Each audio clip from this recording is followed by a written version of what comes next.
नमस्कार दोस्तों, स्वागत है आपका हमारे YouTube channel power of control and instrumentation में।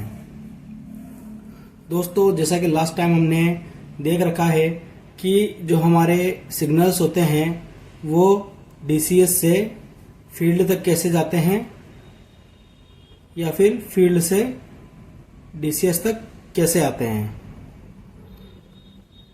इसी श्रृंखला में हम लोगों ने देखा था कि हमारे पास में दो टाइप के सिग्नल्स होते हैं, डिजिटल सिग्नल और एनालॉग सिग्नल।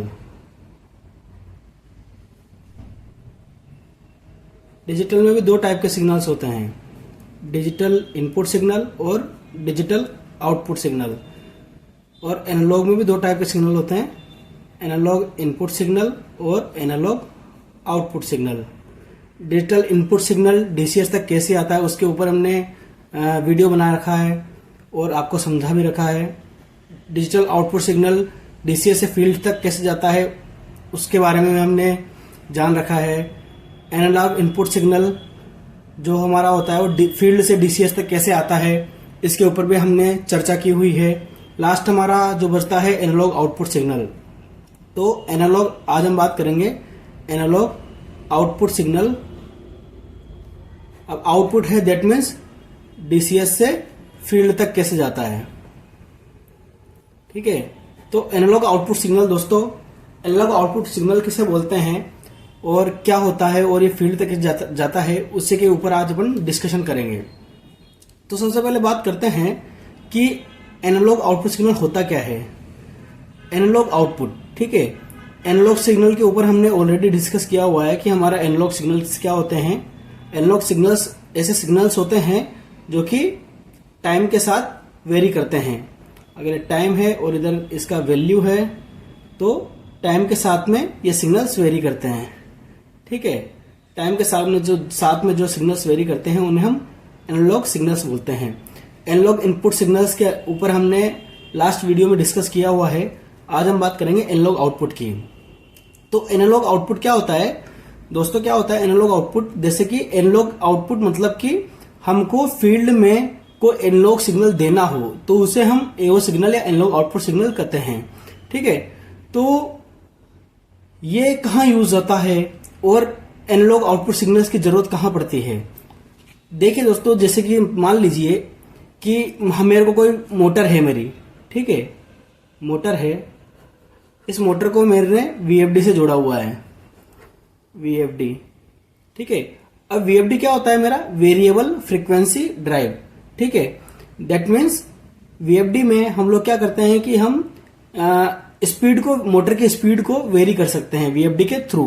पर वो कैसे करते हैं और उस स्पीड को हमको कितना करना है, ये हम DCS से VFD को एक कमांड या सिग्नल देते हैं। कमांड देंगे स्टार्ट के लिए, वो तो अलग चीज हो गया, वो DO सिग्नल हो गया। पर उस VFD को कितने RPM पे चलाना है, उस VFD को कितने RPM पे चलाना है या उस VFD को कितने सेट पॉइंट पे हमको चलाना है, तो उसके लिए हम क्या करेंगे, एनालॉग आउटपुट सिग्नल हम VFD को देंगे। Okay, that means analog output signal as a हमारा सेट पॉइंट के लिए भी यूज होता है। दैट मीन्स एनालॉग आउटपुट सिग्नल को ही हम as a set point signal भी बोल सकते हैं। अब देखिए दोस्तों, होता क्या है, एनालॉग की जहां बात आएगी वहां पर 4 to 20 की बात आएगी। ठीक है, ये 4 मिली एम्पियर और ये 20 मिली एम्पियर। ठीक है, अब मान लीजिए मेरी जो VFD की मिनिमम स्पीड है वो 0 RPM है और हाईएस्ट स्पीड है वो 1500 RPM है। तो क्या होगा कि अगर मेरे को VFD को 1500 RPM पे चलाना है तो मैं क्या करूंगा, DCS से एक AO सिग्नल VFD को दूंगा, है ना। और AO सिग्नल जो रहेगा वो मेरा किसमें रहेगा, 4 to 20 मिली एम्पियर के फॉर्म में। ठीक है, अब AO सिग्नल में VFD को दूंगा, दैट मीन्स क्या हुआ, अगर मैं VFD को 4 मिली एम्पियर देता हूं तो VFD उसको 0 RPM की तरह लेगी। दैट मीन्स VFD को अगर 4 मिली एम्पियर मिलेगा तो VFD क्या समझेगी कि मेरे को अभी मोटर को नहीं चलाना है, मोटर को 0 RPM पे रखना है।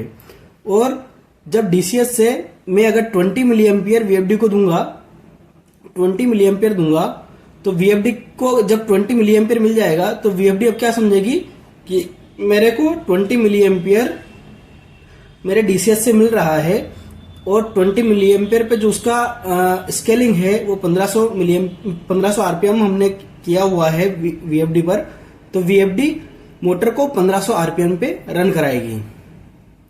ठीक है, 1500 आरपीएम पे रन कराएगी। और ऐसे ही अगर मैं इसको 12 मिली एम्पियर देता हूं वीएफडी को, तो क्या होगा, वीएफडी अब इसको 750 आरपीएम पे रन कराएगी। दैट मीन्स मैंने वीएफडी को 4 to 20 के रेस्पेक्ट में कुछ सेट पॉइंट दिए, जिसके अकॉर्डिंग मेरा वीएफडी जो है मोटर को कमांड देगा कितने आरपीएम पे चलना है।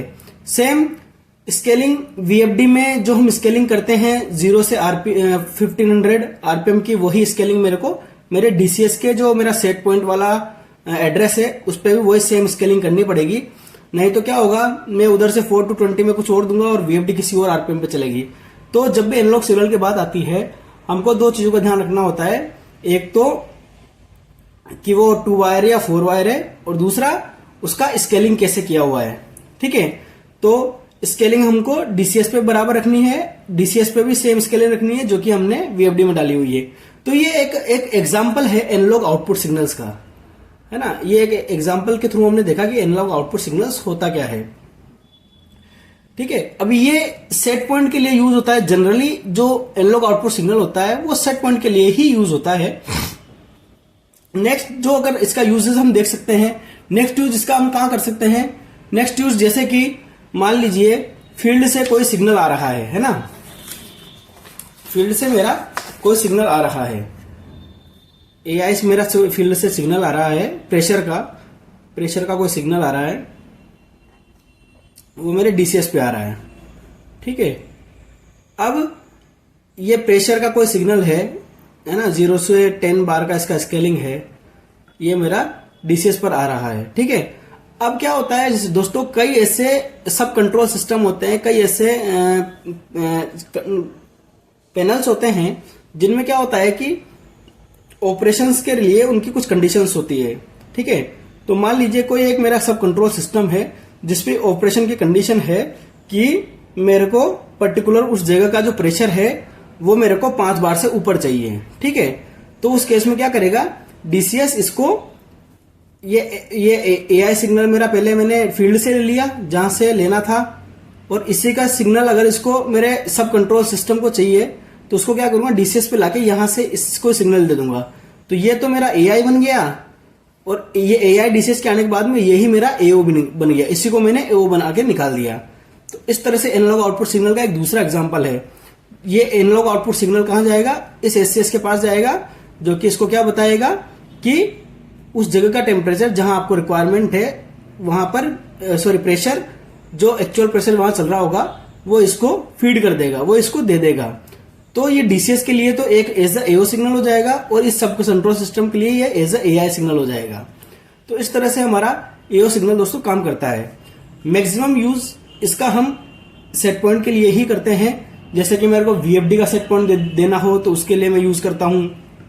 ठीक है, और नेक्स्ट अगर हम बात करें कि एओ सिग्नल हमारा जो रहता है वह फ्लो कैसे होता है, उसका फ्लो कैसे होता है, वो डिस फील्ड तक कैसे जाता है। तो देखिए दोस्तों, सिंपल सा कॉन्सेप्ट है।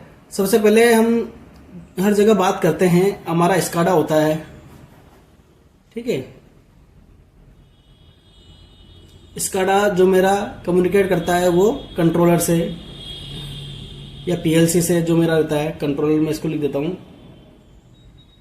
कंट्रोलर से मेरे कम्युनिकेशन मॉड्यूल होता है, और कम्युनिकेशन मॉड्यूल से मेरे जो रहते हैं आईओ पैनल्स होते हैं, आईओ मॉड्यूल्स होते हैं। ये अब हो सकता है डीआई मॉड्यूल हो, ये डीओ मॉड्यूल हो, ये एआई मॉड्यूल हो, और ये एओ मॉड्यूल हो। और ये सब क्या होता है, मेरा कंट्रोलर पैनल, मेरा कंट्रोलर के लिए मैं एक पैनल डिजाइन करता हूं जिसको मैं कंट्रोलर पैनल बोल देता हूं, कंट्रोलर पैनल। और बाकी जो ये सी कम्युनिकेशन मॉड्यूल भी इसी में रहता है, और जो मेरे DI, DO, AIO signal modules रहते हैं, ये एक्चुअली मॉड्यूल्स के साथ में ये टीबी इनमें टीबीज लगी रहती है ना, टीबी इनके मॉड्यूल की वायरिंग टीबी तक रहती है। टीबी तक क्यों रहती है? क्योंकि फील्ड से ही तो मेरे को, इन टीबीओ के थ्रू ही तो मैं फील्ड से वायर निकालूंगा, फील्ड से कम्युनिकेट करूंगा। तो ये सब जो मेरा अरेंजमेंट रहता है उसको हम आईओ पैनल बोलते हैं, इनपुट आउटपुट पैनल। ठीक है। DI के केस में, DO के केस में, AI के केस में हमने बात कर रखी है कि कैसे हमारे सिग्नल्स DCS तक आते हैं या जाते हैं। AO के केस में भी ऐसा ही है। AO का मेरा मॉड्यूल रहता है, ये सबसे पहले मॉड्यूल हुआ AO मॉड्यूल। AO मॉड्यूल में दोस्तों हमारा क्या होता है, जनरली ये 8 चैनल का होता है। 8 चैनल मीन्स 8 सेट पॉइंट आप निकाल सकते हो। तो 8 सेट पॉइंट निकाल सकते हैं। तो मॉड्यूल के बाद, AI मॉड्यूल के बाद में मेरी जो रहती है टीबी रहती है, टर्मिनल ब्लॉक, है ना, टर्मिनल ब्लॉक। तो जैसे ये चैनल 1 हुआ, चैनल 2 हुआ, ऐसे करके चैनल 8 हुआ। इन सभी से वायर मेरे टर्मिनल ब्लॉक तक आए हुए रहते हैं। और टर्मिनल ब्लॉक जो मेरा रहता है, टर्मिनल ब्लॉक मेरा आईओ पैनल के अंदर रहता है। तो इधर के वायर ऑलरेडी आए हुए रहते हैं। और जब मेरा फील्ड में मेरे को वायर लेके जाना होता है तो मैं इसी चैनल पे मैं वायर को लगाता हूं। जैसे इसकी टीबी हो गई 1 2 3 4 5 6, ऐसे मान लीजिए इस मॉड्यूल का नाम है मेरा AO01। ठीक है।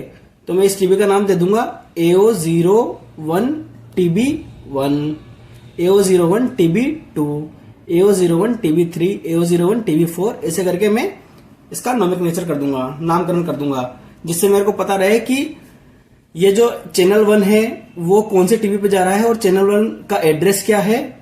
और इसी चीज को मैं, इस चैनल 1 को मैं DCS पे मेरे स्काडा पे डिफाइन कर दूंगा कि चैनल 1 मेरा मोटर 1 की स्पीड के लिए है, मोटर 1 स्पीड के लिए, स्पीड सेट पॉइंट के लिए। चैनल 2 मेरा, मान लीजिए चैनल 2 मैंने दे दिया वे फीडर 1 के TPH सेट पॉइंट के लिए। ठीक है। ऐसे में डिफरेंट चैनल्स लेता हूं। अब सिंपल सा है, ये सब हार्डवायर पे रहता है हमारा। कंट्रोलर से जो कम्युनिकेशन रहता है मॉड्यूल का, वो प्रोफिबस पे रहता है। ये सब प्रोफिबस कम्युनिकेशन है, प्रोफिबस। और ये सब मॉड्यूल के बाद में जो भी वायरिंग होती है वो हम जनरली हार्डवायर पे करते हैं। तो ये सब हार्डवायर पे रहता है, हार्डवायर। ये मेरा हो गया हार्डवायर। ठीक है। ऐसे ही जब मेरा फील्ड से मैं कोई केबल लेके आता हूं तो वो भी मेरा किस पे रहता है, हार्डवायर पे। अब क्या होता है, जैसे कि मैंने आपको बताया कि ये मेरा सब कंट्रोल एक VFD है, सब कंट्रोल सिस्टम के अगर लिए मैं मानू, सब कंट्रोल सिस्टम है ना, ये एक VFD मान लीजिए। तो जनरली VFD में क्या रहेगा, एक सेट पॉइंट रहेगा। ठीक है। एक फीडबैक भी रहेगा। अब कि जो आपने स्पीड दी, जो आपने सेट पॉइंट दिया, उसमें एक्चुअल VFD उस स्पीड पे चली या नहीं, तो स्पीड का फीडबैक रहेगा। ऐसे ही करंट का फीडबैक रहेगा। और कुछ मेरे DI सिग्नल्स के फीडबैक रहेंगे, जैसे VFD run, VFD ready, VFD healthy, VFD trip. ठीक है। तो कुछ DI सिग्नल्स रहेंगे और कुछ एक आध DO सिग्नल्स रहेंगे। DO सिग्नल जैसे कि VFD रिसेट कमांड, है ना, VFD रिसेट कमांड हो गया, और VFD स्टार्ट कमांड। तो इस तरह से हमारे किसी सब कंट्रोल सिस्टम में कुछ सिग्नल्स रहते हैं। अब मान लीजिए ये मेरे सेट पॉइंट, स्पीड और करंट के जो ये है एनालॉग सिग्नल्स है। ये एनालॉग सिग्नल्स अगर मेरे एक ही पैनल में आ रहे हैं तो मैं क्या करूंगा, सब कंट्रोल सिस्टम वाले पैनल से सिंपल एक 4 पेयर की केबल में मेरे जिस पैनल में आ रहे हैं, जिसमें AI और AO दोनों हैं, उसमें मैं डाल दूंगा 4 पेयर की हार्ड शील्डेड केबल। ठीक है। 4 एनालॉग सिग्नल्स, क्योंकि हर एक एनालॉग सिग्नल के लिए 1 पेयर कंज्यूम होता है हमारा। वो हमने AI सिग्नल्स में भी देखा हुआ है। तो ऐसे मान लीजिए अभी इस सब कंट्रोल पैनल से मेरा एक 4 पेयर का केबल मेरा इसमें आ गया, जिसमें 4 पेयर में मेरा 1 पेयर यूज हो गया मेरा किसके लिए, सेट पॉइंट के लिए। सेकंड पेयर जो है वो यूज हो गया मेरा स्पीड फीडबैक के लिए। थर्ड पेयर मेरा यूज हो गया किसके लिए, करंट फीडबैक के लिए। और जो फोर्थ पेयर रहा मेरा वो, उसको मैं स्पेयर रखूंगा या फिर कहीं अगर और सिग्नल होगा तो वो एनालॉग सिग्नल में ले सकता हूं। ठीक है, तो ऐसे करके मेरा क्या होगा, एक 4 पेयर का केबल रहेगा जिसमें 1 पेयर मेरा आके लग जाएगा। फर्स्ट वाला पेयर में जो लगेगा, मान लीजिए मैंने मोटर स्पीड इसको दिया है तो फर्स्ट पेयर मेरे इन दोनों टीवी पे लग जाएगा। फिर जो सेकंड पेयर था वो मेरे एआई की किसी एआई पे जो सिग्नल रहेगा उस पे लग जाएगा। ऐसे थर्ड पेयर मेरा किससे रहेगा, जो करंट के लिए मेरा जो एड्रेस रहेगा उस पे लग जाएगा। तो इस तरह से हमारा एओ सिग्नल जो रहता है वो हमारा सब कंट्रोल सिस्टम तक जाता है। ठीक है, इसको चेक कैसे करते हैं कि हमारा चैनल हेल्दी है या नहीं है, तो उसको चेक करने के लिए क्या करते हैं कि सबसे पहले तो हमको यहाँ पे देखना होता है मल्टीमीटर लगा के कि जब डीसीएस से कुछ भी सेट पॉइंट नहीं दिया हुआ तो 4 मिली एम्पेयर हमको मिलना चाहिए। ठीक है, 4 मिली एम्पेयर हमको मिलना चाहिए। मल्टीमीटर हम लगा के डीसी करंट में लेके मिली एम्पेयर में लेके उसको डायरेक्ट टीवी पे लगा देंगे आउटगोइंग केबल हटा के, तो 4 मिली एम्पेयर हमको मिलना चाहिए। फिर हम डीसीएस से हमारा थोड़ा जो भी एड्रेस है उसका हम सेट पॉइंट इंक्रीज करेंगे, उसको 50% करेंगे। 50% में हमको यहाँ पर 12 मिली एम्पेयर मिलना चाहिए। ठीक है, फिर उसको 100% करेंगे तो हमको 20 मिली एम्पेयर मिलना चाहिए। दैट मीन्स हमारा चैनल ओके है और हम आगे उसको प्रोसीड कर सकते हैं। तो इस तरह से हम एओ सिग्नल जो एनालॉग आउटपुट सिग्नल्स होते हैं उसको डीसीएस में कॉन्फ़िगर करते हैं। तो आशा है दोस्तों कि आप एओ सिग्नल्स के बारे में जान गए होंगे। और अभी तक हमने जो पढ़ा हुआ है हमारे पावर ऑफ कंट्रोल इंस्ट्रूमेंटेशन में, वो हमने बेसिक्स से हमने स्टार्ट किया है। बेसिक्स क्या क्या है, क्या इंस्ट्रूमेंटेशन में कौन कौन से आपकी कैरेक्टरिस्टिक्स होती है, कौन कौन से टर्मिनोलॉजी यूजेस होती है, इंस्ट्रूमेंटेशन क्या है, कंट्रोल क्या है ना, और इसका कॉन्सेप्ट क्या है, इंस्ट्रूमेंट ऑटोमेशन का कॉन्सेप्ट क्या है, तो वो हमने हमारे प्रीवियस वीडियोस में आपको बता रखा है। और लगभग हमने सभी इंस्ट्रूमेंट जो कि हमारे प्लांट में यूज होते हैं उनके ऊपर हमने चर्चा करी हुई है। चाहे वो प्रेशर ट्रांसमीटर हो, चाहे वो डीपी डिफरेंशियल प्रेशर ट्रांसमीटर हो, चाहे वो लेवल स्विच हो, चाहे वो एलवीडीटी हो, चाहे वो पुल कोड स्विच हो या बीएसएस हो, चाहे प्रॉक्सिमिटी हो, ठीक है, चाहे जेडएसएस हो। तो डिफरेंट टाइप के मोस्टली जो इक्विपमेंट हमारे इंडस्ट्री में यूज होते हैं उसका हमने आपको वीडियो बना के दिखाया हुआ है, समझाया हुआ है। तो आप अगर हमारे चैनल पर नए हैं तो आप जाके देख सकते हैं, पुराने वीडियोस को आप रेफर कर सकते हैं। इससे आपका बेसिक्स मजबूत होएगा जो इंस्ट्रूमेंटेशन के रिगार्डिंग। और नेक्स्ट जो हमने हर एक चीज का कॉन्सेप्चुअली आपको बताया हुआ है कि प्रेशर ट्रांसमीटर का क्या कॉन्सेप्ट होता है, एलवीडीटी का कॉन्सेप्ट क्या होता है, आपका जो आरटीडी होता है उसका कॉन्सेप्ट क्या होता है, कैसे काम करती है, थर्मोकपल कॉन्सेप्ट क्या होता है, वो कैसे काम करता है। ठीक है, तो आप वो जाके हमारे प्रीवियस वीडियोस को आप देख सकते हैं। नेक्स्ट हमने स्टार्ट किया था कि हमारा जो प्लांट का आर्किटेक्चर होता है वो कैसे होता है, कंट्रोलर के बाद में क्या होता है, कंट्रोलर से सिग्नल मेरा आईओ पैनल को कैसे आता है, आईओ पैनल से जेबीज पे कैसे जाता है, और जेबीज से मेरा फील्ड में कैसे जाता है, उसके ऊपर भी हमने एक पूरा वीडियो बना रखा है। फिर हमारे सिग्नल कितने टाइप के होते हैं, एनालॉग और डिजिटल, ठीक है, उनके ऊपर हमने डिस्कशन किया हुआ है। उसके बाद में एनालॉग और डिजिटल सिग्नल डीसीएस तक कैसे कम्युनिकेट होते हैं उसके ऊपर भी हमने वीडियो बनाया हुआ है। आज हमने एनालॉग आउटपुट का वीडियो बनाया, AIDO AIO। ठीक है दोस्तों, तो इन सब के बारे में आप हमारे प्रीवियस वीडियोस में देख सकते हैं। और ऐसे ही नए नए वीडियोस को देखने के लिए आप बने रहिए हमारे चैनल पे। अगर आप हमारे चैनल पर नए हैं तो सब्सक्राइब कर लीजिए दोस्तों। हम ऐसे ही इंस्ट्रूमेंटेशन के रिगार्डिंग आपको वीडियोस बनाते रहेंगे और आपको बताते रहेंगे। ठीक है दोस्तों, मिलते हैं नेक्स्ट वीडियो में। तब तक के लिए नमस्कार, धन्यवाद।